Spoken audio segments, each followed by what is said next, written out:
ഈ CJ റോയിയുടെ മരണവുമായി ബന്ധപ്പെട്ട് വലിയ ദുരൂഹതകളൊക്കെ നമ്മൾ രാവിലെ മുതൽ ചർച്ച ചെയ്യുന്നുണ്ട്. പക്ഷേ ഇപ്പോൾ ഈ സ്ലൊവേക്കിയയിലെ കോൺസുലേറ്റ് പദവിയുമായി ബന്ധപ്പെട്ട് ചില ദുരൂഹതകളുണ്ട് എന്നുള്ള വിവരങ്ങൾ പുറത്തു വരുന്നു. അതായത് ഒരു പെറ്റി കേസ് ആകേണ്ട ഈ EDയുടെ അല്ലെങ്കിൽ ആദായ നികുതി വകുപ്പിന്റെ അന്വേഷണം അല്ലെങ്കിൽ റെയ്ഡ്, ഇത് പെട്ടെന്ന് വലിയ ഭയത്തിലേക്ക് റോയിയെ തള്ളിവിട്ടു എന്നുള്ളതാണ് ഇപ്പോൾ ഏറ്റവും പ്രധാനമായി ചർച്ച ചെയ്യുന്ന പലരും. ആദ്യത്തെ ഈ ഒരു ED റെയ്ഡിൽ നിന്ന് മാറി പിന്നീട് അസ്വാഭാവികമായി, പിന്നീട് ദുരൂഹതയായി, ലോക്കറിനെ കുറിച്ചുള്ള അന്വേഷണമായി, മുൻപ് മരിച്ച വ്യവസായികളുടെ മരണത്തിലെ ദുരൂഹതകളിൽ വരെ എത്തി നിൽക്കുന്നു. CJ റോയി ജീവിതം ഒരുപാട് ആഘോഷമാക്കിയ മനുഷ്യനാണ്. പക്ഷെ അതിന്റെ പിന്നിൽ ഒരുപാട് കള്ളത്തരങ്ങൾ ഉണ്ടായിരുന്നു. ഈ കേരളത്തിലെ അന്വേഷണ ഉദ്യോഗസ്ഥർ, അതായത് ഈ ഇൻകം ടാക്സിലെ ഉദ്യോഗസ്ഥരാണ് ആദ്യ റെയ്ഡുമായിട്ട് സംഭവിച്ചില്ല. ഡിസംബർ 28 മറ്റോ ആയിരുന്നു ഈ ആദ്യ റെയ്ഡ് നടത്തിയത്. അതിനുശേഷം പിന്നീട് ജനുവരി 22 വീണ്ടും റെയ്ഡ് നടത്തി. അങ്ങനെ ഈ റെയ്ഡുകൾ തുടർച്ചയായിട്ട് വന്നുകൊണ്ടിരിക്കുന്നു. അപ്പോൾ റെയ്ഡുകൾ തുടർച്ചയായിട്ട് വരുന്നത് എങ്ങനെയാണ്? ഇൻകം ടാക്സ് ഉദ്യോഗസ്ഥർ ഈ റെയ്ഡ് നടത്തണമെങ്കിൽ ഇതേക്കുറിച്ച് വ്യക്തമായ തെളിവുകൾ അവർക്ക് ലഭിച്ചെങ്കിൽ മാത്രമേ ഉള്ളൂ. അപ്പോൾ വരവിൽ കവിഞ്ഞ പണം വരുന്നുണ്ടോ, ഈ അനധികൃതമായിട്ട് സ്വത്ത് സമ്പാദിക്കുന്നുണ്ടോ, ധാരാളമായിട്ട് പണം ചെലവഴിക്കുന്നുണ്ടോ, ഇതിന്റെ സ്രോതസ് എന്താണ്, ഇത്തരം കാര്യങ്ങളൊക്കെയാണ് പ്രധാനമായിട്ടും ചർച്ച ചെയ്യുന്നത്. അങ്ങനെ ഇൻകം ടാക്സ് ഉദ്യോഗസ്ഥർ നടത്തിയ, അതിനകത്ത് തന്നെ ഇൻവെസ്റ്റിഗേഷൻ ടീമുണ്ട്, അവർ നടത്തിയ ഒരു അന്വേഷണം.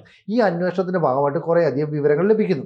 ഈ വിവരങ്ങൾ ലഭിച്ച് ഈ CJ റോയിയുടെ സ്ഥാപനത്തിൽ റെയ്ഡ് ചെയ്യുമ്പോൾ, പരിശോധന എന്നാണ് അവർ പറയുന്നത്, റെയ്ഡ് ചെയ്യുമ്പോൾ ഈ സമയത്ത് ഈ റോയിക്ക് ഇന്ത്യയിലില്ല, വിദേശ രാജ്യത്താണ്. അവിടെ നിന്ന് റോയിയെ വിളിച്ചു വരുത്തുകയാണ് ചെയ്തത്. ഈ വിളിച്ചു വരുത്തുമ്പോഴും റോയിയുടെ മുമ്പിൽ ചില കാര്യങ്ങൾ തെളിവുകൾ സഹിതം നിരത്തിയിട്ട് ക്വസ്റ്റ്യൻ ചെയ്യുകയാണ്. ഈ ക്വസ്റ്റ്യൻ ചെയ്യുമ്പോൾ കൃത്യമായിട്ട് മറുപടി പറഞ്ഞാൽ മതി. പക്ഷേ ഇവിടെ മറുപടി പറയാതിരിക്കാൻ കാരണം എന്താ? റോയിക്കെതിരെ പ്രധാനമായിട്ട് ഉന്നയിക്കപ്പെടുന്ന ആരോപണം വരവിൽ കവിഞ്ഞ സ്വത്ത് സമ്പാദനം നടത്തിയിരിക്കുന്നു. വരവിൽ കവിഞ്ഞ സ്വത്ത് സമ്പാദനം എന്ന് പറയുന്നത് അഴിമതിയാണ്. അത് ഏതെങ്കിലും തരത്തിൽ ആരെങ്കിലും പറ്റിച്ചിട്ടോ മറ്റുള്ളവരുടെ സ്വത്ത് തട്ടിയെടുത്തോ അങ്ങനെ എന്തെങ്കിലും ആകാം. സത്യത്തിൽ റോയി എന്ന് പറയുന്ന ഒരാൾ അങ്ങനെയുള്ള ആളാണെന്നോ അങ്ങനെ ഒരു ഇമേജ് ഉള്ളതെന്നോ നമ്മൾ കേട്ടിട്ടില്ല. പക്ഷേ ഒരു കാര്യം സംഭവിക്കാം, റോയിയെ പോലെയുള്ള ഒരു വൻകിട ബിസിനസ്മാന് വേണമെങ്കിൽ പുറത്തു നിന്ന് ആരെങ്കിലും സാമ്പത്തിക സഹായം നൽകാം. അതായത് നമ്മൾ പച്ചയ്ക്ക് പറയുകയാണെങ്കിൽ ബ്ലാക്ക് മണിയെ വൈറ്റ് ആക്കി മാറ്റാനുള്ള ഒരു ഉപാധിയാക്കി മാറ്റാം. കാരണം ഇയാൾ റിയൽ എസ്റ്റേറ്റ് മേഖലയിൽ നിറഞ്ഞു നിൽക്കുന്ന വ്യക്തിയാണ്, കൺസ്ട്രക്ഷൻ മേഖലയിൽ നിറഞ്ഞു നിൽക്കുന്ന വ്യക്തിയാണ്. അപ്പോൾ ഒരുപാട് തരത്തിലുള്ള ബിസിനസ് ഇടപാടുകളുണ്ട് അല്ലെ.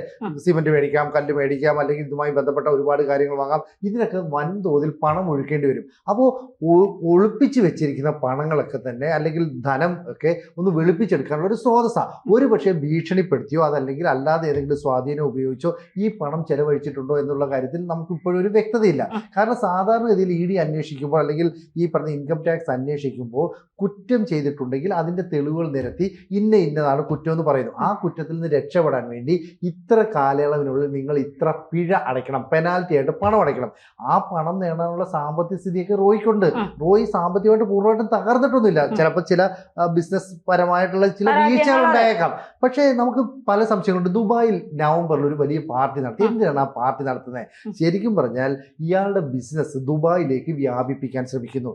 ഈ വ്യാപിപ്പിക്കാൻ ശ്രമിക്കുമ്പോൾ വലിയ ഒരു പാർട്ടി നടത്തുന്നതിനകത്ത് ധാരാളം ആൾക്കാരെ കൊണ്ടുവരണം. അപ്പോൾ വിദേശ രാജ്യത്ത്, പ്രത്യേകിച്ച് അറബ് രാജ്യത്ത് ഒരു പാർട്ടി നടത്തുമ്പോൾ അതിൽ മലയാളികൾ ഉൾപ്പെടെയുള്ള ആളുകളെ ആകർഷിക്കാൻ ഒരു തന്ത്രം പ്രയോഗിച്ചു. അതായത് സിനിമാ താരങ്ങളെ ഉൾപ്പെടെ ഈ പാർട്ടിയിൽ ഉൾപ്പെടുത്തി.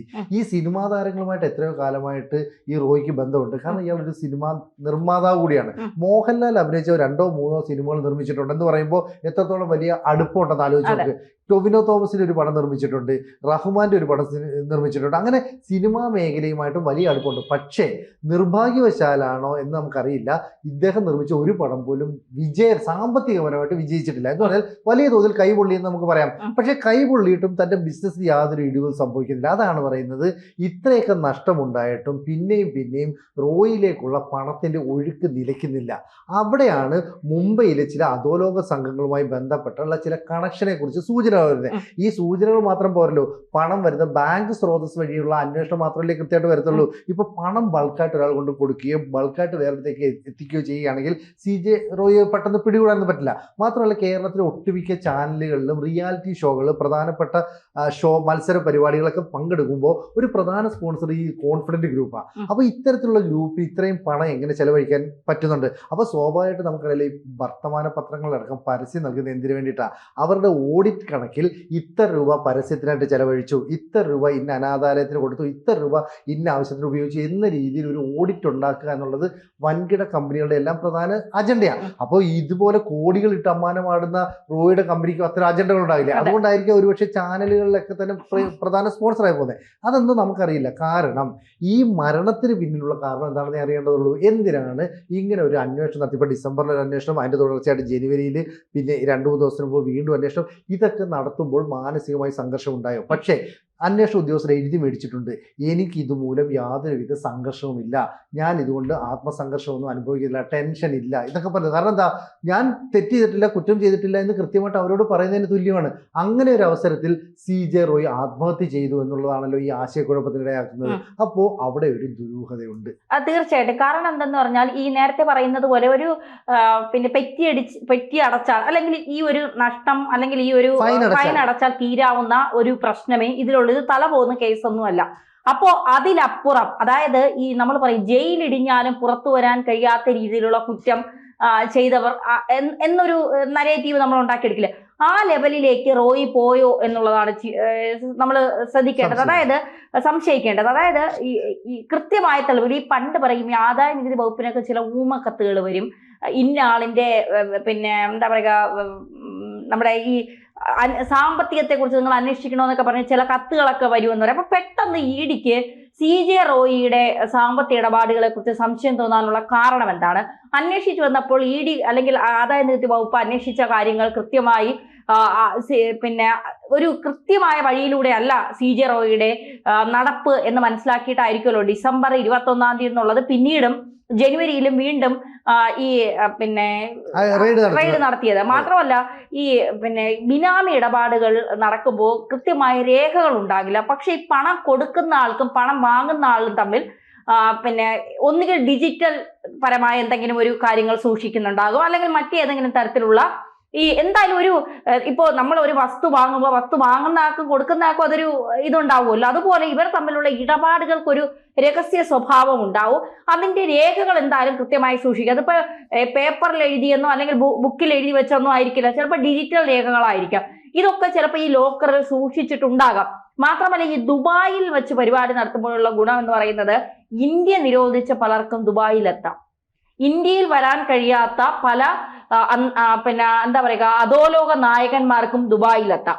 പല പരിപാടികളിലും പങ്കെടുക്കാം.